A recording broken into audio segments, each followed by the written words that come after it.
오늘 우리 함께 기도하실 때에 나라와 민족을 위해서 세상에 코로나 확진자가 10,000명이 넘었대요. 우리 성도님들도 다 들으셨죠?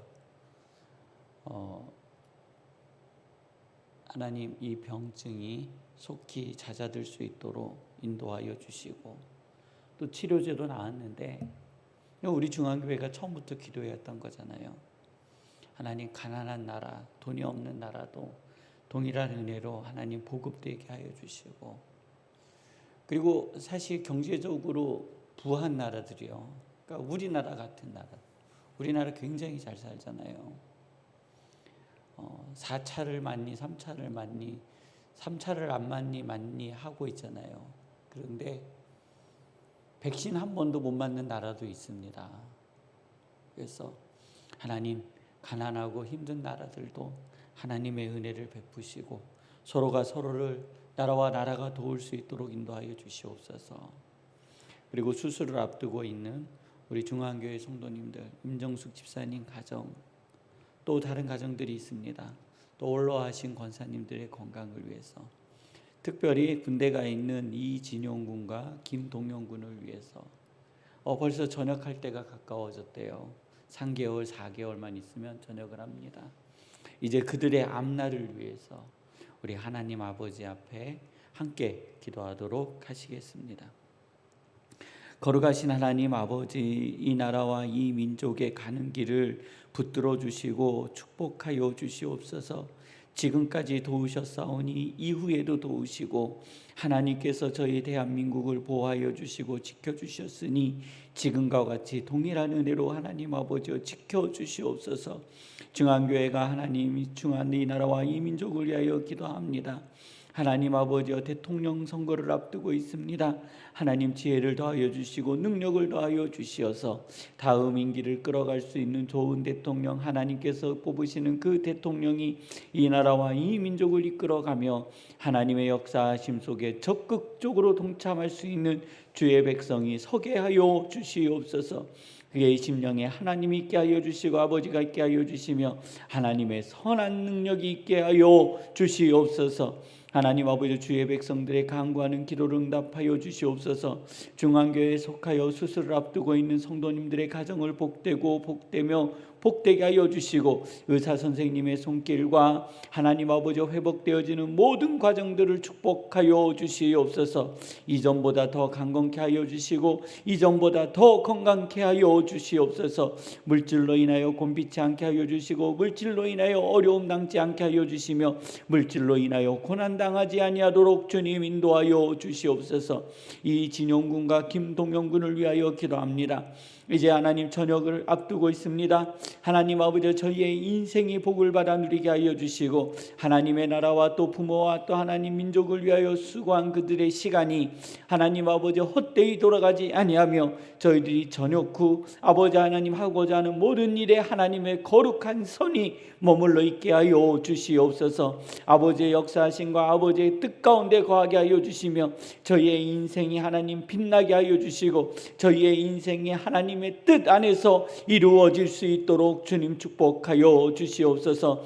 하나님 아버지, 동두천시 하나님 GTX-C 노선이 연장되어지게 하여 주시고 이 일을 위하여 결정하는 모든 이들에게 지혜를 더하여 주시고 능력을 더하여 주시옵소서. 또 하나님 한치의 어려움도 없게 하여 주시옵소서. 동두천시의 소상공인들을 위하여 하나님 기도합니다. 저희의 인생이 어려움 당치 않게 하여 주시고 경제적으로 물질적으로 어려운 문제로 하나님 아버지 잘못된 결단들을 내리지 아니하도록 주님 인도하여 주시며 이 힘들고 어려운 시기를 함께 넘어갈 수 있도록 주님 축복하여 주시옵소서. 저희들을 도우시고 인도하여 주시며 중앙교회에 속한 원로하신 권사님들의 건강과 하나님 아버지 가정을 지켜주시고 하나님 아버지, 이제 코로나19의 치료제가 온 세계 위에 보급되게 하여 주시며 백신 또한 함께 보급되어져서 이 질병을 온 세계가 함께 이어나갈 수 있도록 하나님 아버지 인도하여 주시옵소서. 저희의 삶의 모든 것들을 주님 앞에 맡겨드리며 예수님의 이름으로 기도드립니다. 아멘. 오늘 하나님께서 저에게 허락하여 주신 말씀은 시편 13편 1절로 2절 말씀입니다.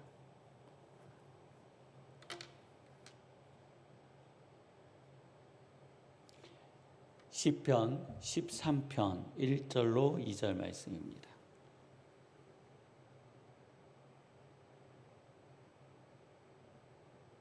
저희 함께 봉독하도록 하시겠습니다. 여호와여, 어느 때까지이니까 나를 영원히 잊으시나이까? 주의 얼굴을 나에게서 어느 때까지 숨기겠나이까? 나의 영혼이 번민하고 종일토록 마음에 근심하기를 어느 때까지 하오며 내 원수가 나를 치며 자랑하기를 어느 때까지 하리이까? 아멘. 다윗은 하나님을 끊임없이 찾고 있어요. 어저께 저희는 같이 시편 13편을 봤어요. 오늘 또 시편 13편을 다시 보고 있어요. 다윗은 끊임없이 하나님 아버지를 찾고 있어요. 갈망하고 있어요. 붙들고 있어요. 사랑하는 성도님들, 이스라엘의 왕이잖아요. 그는 왕권을 가지고 있잖아요.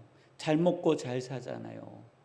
근데 그는 하나님을 잊어버린 것에 대해서, 하나님이 자신과 함께하지 않는 것 같은 것에 대해서 두려워하고 있어요. 하나님은 언제나 나와 함께 하셔야 된다라는 마음을 먹고 있어요. 하나님이 나를 떠나시면 안 된다라는 생각을 가지고 있어요. 그래서 항상 하나님 아버지 앞에 무릎을 연하여 기도하고 있어요. 잠시 그가 나라의 안정과 그리고 부에 취하여 실수하였을 때라도 그는 교만하여지지 않았고 하나님의 말씀을 듣고 바로 무릎을 꿇고 기도하고 회개하는 믿음의 사람이었어요.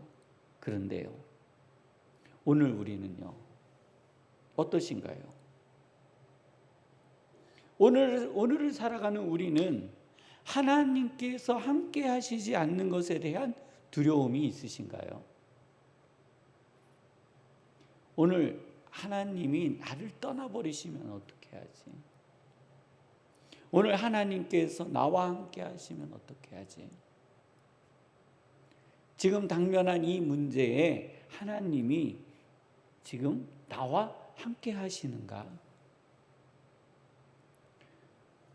지금 당면한 이 문제를 하나님께서 해결하여 주고 계시는가? 언제까지 하나님은 나에게 말씀을 하시지 않을 것인가에 대한 다윗과 같은 두려움을 가지고 있냐라는 거예요. 오늘 대한민국은요, 경제 10대국에 들어간대요. 굉장히 잘 살아요. 어마어마하게 잘 살아요. 제 누누이 표현하지만 대한민국은요, 빈곤 국가가 아니에요. 그런데 다 못 산대. 그 못 사는 이유는요, 상대적 빈곤과 상대적 박탈감 때문에 그래요. 과거 우리 교회도 그렇게 가르쳐 왔어요. 소록도 가고 장애인 단체 가고 나보다 못 사는 사람 보면 이렇게 얘기해요. 하나님 감사합니다. 나에게 장애를 주지 않으셔서. 하나님 감사합니다. 내가 저보다 잘 살게 해주셔서. 심지어는 선교 갔다 와서 하나님 감사합니다. 우리나라를 저렇게 만들어주지 않아주셔서. 이게 뭐예요? 상대적 감사예요. 나보다 못 살고 나보다 위기에 처한 사람들을 보면서 내 스스로 신앙적으로 만족하는 거예요. 저는 냉정하게 지금쯤은 우리의 그러한 모습을 돌아봐야 된다고 생각해요. 과거에는 우리가 그러한 믿음을 가지고 살았어요. 그래, 지금은 그러면 안 돼요.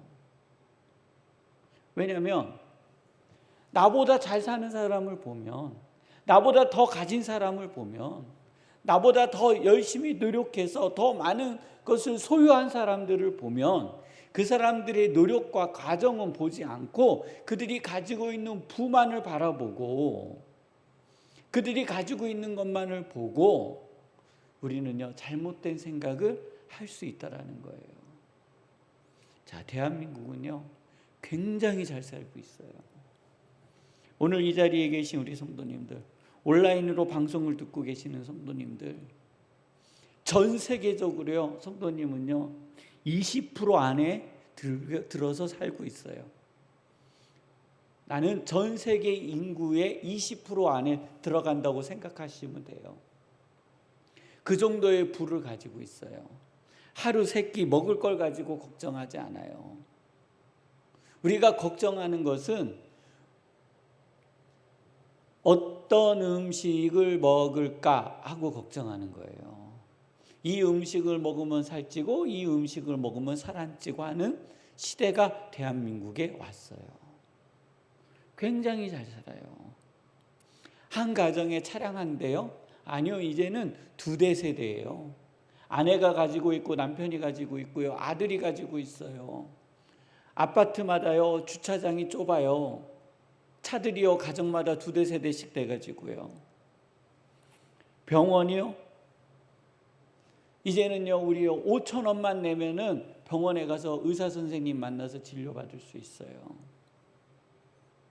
사랑하는 성도님들, 불과 20년 전, 30년 전만 해도요, 병원을 가고 싶어도요, 돈이 없어서 못 갔고, 의사 선생님을 만나고 싶어도 의사 선생님이 없어서 만나지 못했던 시절이 있었어요. 그때에는요, 그리스도인들이 감기만 걸려도 기도했어요. 배가 아파도 기도했어요. 머리만 조금 아파도 기도했어요. 왜냐하면 이러한 가벼운 병증처럼 보이지만 이 병증이 하루의 삶을 막고 경제적 활동을 막았기 때문에 그래요. 오늘 내가 나가서 일하지 않으면 내 자녀와 내 자식들에게 먹일 돈, 양식을 구할 수 없었기 때문에 머리가 아파도 기도하고 배가 아파도 기도해요. 큰 병이 걸리면은요, 더 큰 문제예요. 병원에 가서 치료받을 돈도 없어서 죽음을 선택했던 분들이 수도 헤아릴 수 없이 많아요. 그때는요, 자녀들의 길을 위해서 기도했어요. 하나님, 좋은 대학 보내주세요. 좋은 대학을 졸업하고 나면은요, 엄마 아버지는 또 밤을 새서 기도해요. 하나님, 좋은 회사 취직시켜 주세요.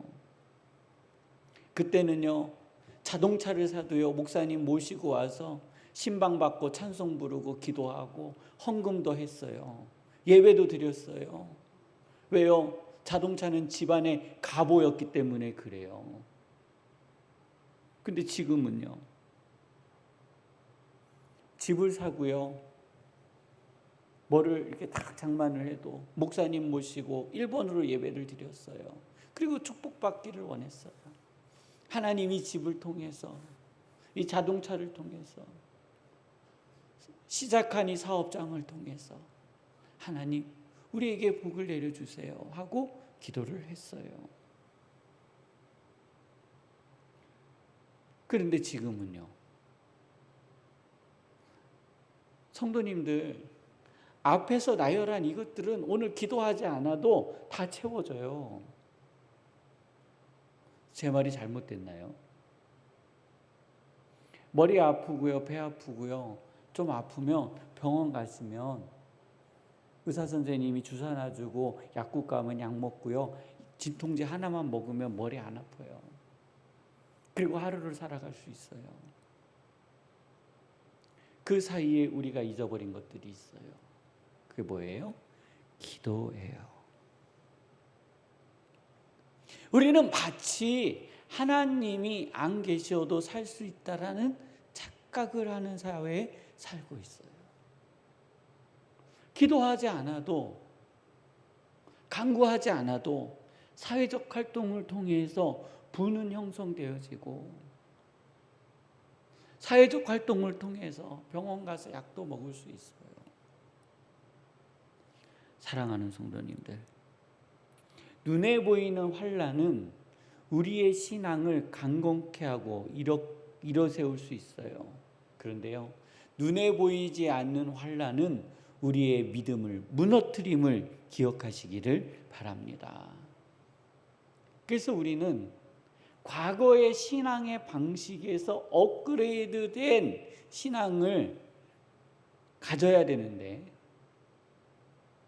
과거의 잘못된 관행은 버리고, 그러나 그때 우리가 가졌던 믿음의 순수함과 결단, 오늘 다윗이 자신의 삶에 부에 있든 가난에 있든 빈곤에 있든 전쟁의 위험에 있든 평화에 있든 하나님 아버지 앞에 무릎을 연하여 기도하고 오직 그의 심령이 하나님을 향하여 있던 것처럼 우리 중앙교회 성도님들도 오직 그 마음이 종일토록 하나님을 향하여 있기를 주님의 이름으로 축원합니다. 우리 이 일을 위해서 기도하시고, 대한민국의 대통령 선거를 앞두고 있습니다. 하나님 퇴임하시는 대통령도 잘 퇴임하게 하여 주시고, 새롭게 뽑히는 대통령도 이 나라를 잘 다스릴 수 있도록 인도하여 주옵소서. 함께 기도하시고, 가정을 위해서, 직장을 위해서, 일터를 위해서, 그리고 돈둑전시의 GTS-C 노선 연장을 위해서, 그리고 소상공인들을 위해서 우리 함께 기도하시다가 주기도문을 마치시고 자유롭게 돌아가도록 하시겠습니다.